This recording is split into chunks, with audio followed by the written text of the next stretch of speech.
We continue our 2018 Ag Roundtable discussion here at the Sawmill Museum in Clinton, Iowa, brought to you by Growmark FS. And I want to get into some other topics. We're in a great state for biofuels. I've long been a big supporter of biofuels, continue to be, try to get that message out as best we can. We're facing some real challenges right now with the RFS and how EPA handles the RFS and these small refinery waivers, even though the refinery may not be small and may not have a hardship seemingly, but they still get the waiver and really hurting the RFS. We have with us Dave Walton, representative for the Iowa Biodiesel Board. And Dave, I mean, these issues are critical. We're waiting for the 2019 RVO numbers in the RFS. But regardless of what they are, if EPA continues granting these waivers, it really diminishes what those numbers are, because the actual numbers aren't going to be the same as what those numbers are on paper. Yeah, that's absolutely correct, Mike. Through the waivers, we've lost about 300 million gallon of demand. So that's, if you want to look at it in terms of Iowa produced about 300 million gallons worth of biodiesel last year. So that'd be like wiping out the production of Iowa for 1 year. So what we're asking EPA to do is look more closely at those waivers and how they're being given out. We're also asking them to look at partial waivers. So it is right in the law that they can ask for a partial waiver instead of granting a full waiver to suspend the RINs. So we're asking EPA to take a look at that whole program and kind of revamp it and quit destroying the demand for it via the waiver program. Yeah, we had a change at the top at EPA. We now have Andrew Wheeler running things, but so far his methods may be better, but I don't think in the biofuels industry we don't like his the message anymore. He's saying basically the same thing that Scott Pruitt was saying. He just does it a little more openly into your face. Yeah, that's a good point. I sat in a meeting that we had back in August at the State Fair with then Acting Secretary Wheeler, and I felt like he was being more open with us. I felt like he was being a lot more honest with us than the past chairholder. But I still don't like his message. We walked away thinking we have somebody here we can work with, but we still have some work to do with him on volumes and waivers. And so I think going forward we have a better partner in that office than we had, but it still remains to be seen what he actually does with that. Bob, this has been an ongoing battle for ethanol.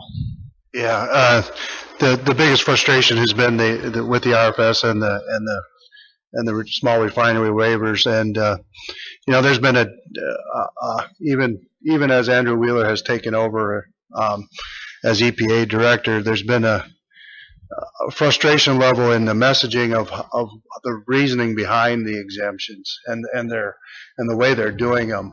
There seems to be no constant thing. You're seeing companies with record profits getting waivers. That makes no sense to me when we've got farm country out here suffering with prices below break even, and they're destructing demand of ethanol. I just heard yesterday that Green Plains Energy is going to close 2 ethanol plants in Iowa, one in Lakota and one in Superior. That doesn't help when we got a record crop coming on and piles of corn sitting around. And then 2 weeks ago we had at the Farm Progress Show, Secretary Perdue said in a week we're going to have E15, and we're 2 weeks behind and we haven't heard anything. We have the president saying that he likes E15 and higher blend, year-round E15, RVP waiver, RVP relief. The messaging just seems to be, one side saying one thing, and other sides, the EPA is not following through on any of it. They come up with these that they have to give these waivers. Well, yes, they do if they meet the description, but a lot of these I argue don't meet the description of what or the definition of what economic hardship is. We've sued them and won, and they haven't even gone back and corrected those those lawsuits that have been. So I think the administration needs to have the EPA hold up their end of the bargain and put the pressure on them to give us year-round E15. It's time that farm country gets a win out of this administration. We've been losing every time we turn around with this EPA administration. I have a feeling that announcement, if and when it comes, it'll be closer to the November elections, probably. Just maybe coincidence, But you're right. I mean, the administration's been leaking this out for weeks and weeks and weeks. That something's coming on E15 year-round, and we haven't heard of it. And they keep wanting connected with some kind of, what are we going to give to the oil industry at the same time? And Ag Secretary Sonny Perdue, I think, is I've had the opportunity to talk to him a couple of times, and he understands where we're coming from. He knows he's behind us on this year-round E15. He understands the demand destruction of the RFS and doesn't like it. Knows what it's doing out here. He's being blocked or silenced from somebody in the administration. It's pretty obvious to me. So I think we just have to continue to put the pressure on. Hopefully they see what's going on out here and give us at least some certainty in that as well, moving forward. Bob, I'm glad that you brought up E15 year-round and the discussion that we had at Farm Progress Show about the need for that and what Secretary Perdue had committed.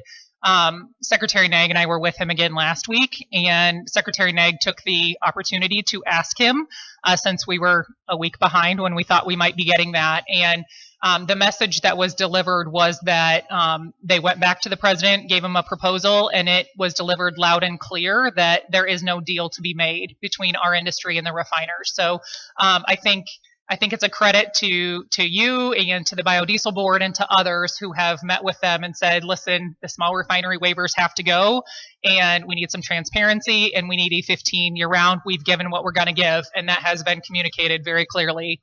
And he reiterated that to us, that message has hit. They understand. So, again, we need that, and we need that soon.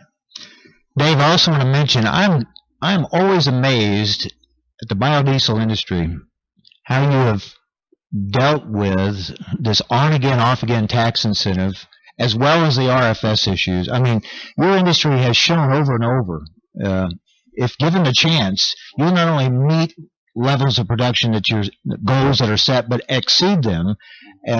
But how important would it be to get that tax incentive in place and keep it this is crazy the way it's done now. It's not here now, and a year later they go back and say, we're going to put it in retroactively. Well, look, I don't get that. I mean, the year's already gone, and now they're going to say, now you got it back for that year that's passed. That's a crazy way of doing business. Yeah, thanks for noticing that the biodiesel industry is kind of like the underdog here. We keep getting hit, knocked down, and they stand back up, usually stronger than before. But the permanence of the tax credit, you can't understate the importance of it. Because those producers are right now they have to gamble, and they have to decide, are we getting the tax credit at the end of the year, or are we not? And most of the time, that puts them at a disadvantage in the marketplace, because they kind of have to hedge somewhere in between. If they don't get it, then they've sold fuel too cheap and they're going to lose money.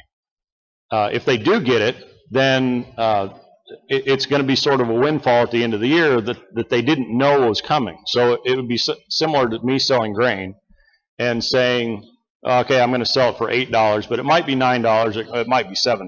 I don't know. And it's somebody else that makes the decision whether I get that or I don't get that. So it's the permanence of the tax credit is probably the most important thing. The level at which that tax credit is probably less important. But I know, talking to producers from around the state, and one certainly not far from here, that the permanence of the tax credit is what's holding back expansion of the biodiesel industry right now. You can't go to somebody and ask for funding to expand a plant or build a new plant when that certainty isn't there. So if we get the tax credit put in place, you're going to see steel go in the ground. You're going to see expansion. One of the arguments that EPA uses against the biodiesel industry is that they don't think we can produce enough. We're asking for 2.8 billion gallons of production. They don't think we can do it. I think that it could be easily done. We've got over 3 billion gallons of capacity in the ground today, and most of the producers are saying they can increase that by 30 to 50% over about an 18 to 24 month period. So it can be done, and it can be easily done, but we need the permanence of that financial piece that is that tax credit.